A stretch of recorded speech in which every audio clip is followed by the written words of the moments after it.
isa na namang insidente ng pangakas ng China sa dagat. Binomba ng tubig, binangga at ginitkit ng isang Chinese vessel ang barko nating naglalayag malapit sa Pag-asa Island. Nasa frontline ng balitang yan si Gio Robles. Ito ang kuha sa loob ng BRP Datu Sanday habang walang habas na binobomba ng tubig ng China Coast Guard malapit sa Pag-asa Island.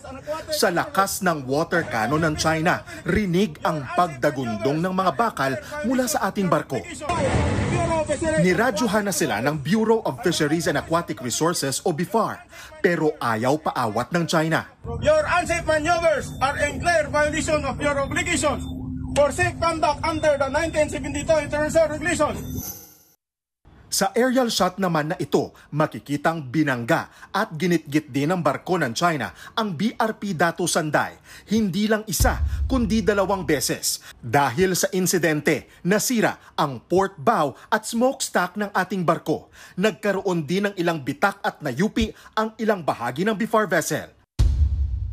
Nangyari ang panghaharas habang nagsasagawa ng maritime scientific research ang BRP Datu Sanday at BRP Datu Pagbuaya sa Sandy Cay 2. Ito ang unang beses na binomba ng tubig ng China ang barko ng BIFAR mula ng iwagayway ng China ang kanilang watawat sa lugar. Sabi naman ng PCG, hindi gagayahin ng Pilipinas ang ginagawang panghaharas ng China.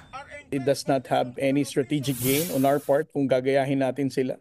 We just have to maintain our moral high ground, that we are law abider.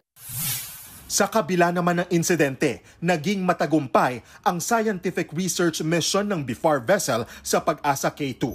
Sabi naman ng European Union, labis silang nag-aalala sa panibago at mapanganib na ginawa ng China sa ating barko. Muli rin silang nagpaabot ng suporta sa Pilipinas, alinsunod sa International Order ng United Nations Convention on the Law of the Sea o UNCLOS at 2016 arbitration na naipanalo natin.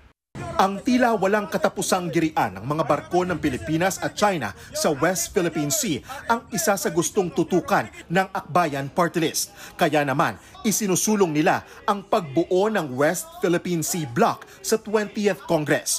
Ito ang magsusulong ng mga usapin kaugnay sa karapatan ng mga Pilipino sa ating exclusive economic zone. Ito pong ating WPS block sa Kongreso, this is a block of champions. Champions of sovereignty.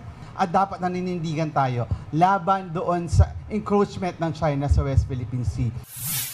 Isinusulong din ng akbayan na maisama sa curriculum sa eskwelahan ang pagtuturo ng West Philippine Sea. Nakakabahala na raw kasi ang mga maling impormasyon na kumakalat online.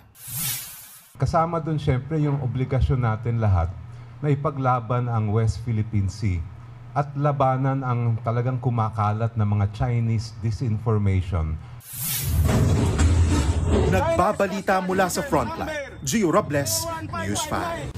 Mga kapatid, Chiki Roa Puno po. Simulan ang inyong araw na puno ng impormasyong kapaki-pakinabang.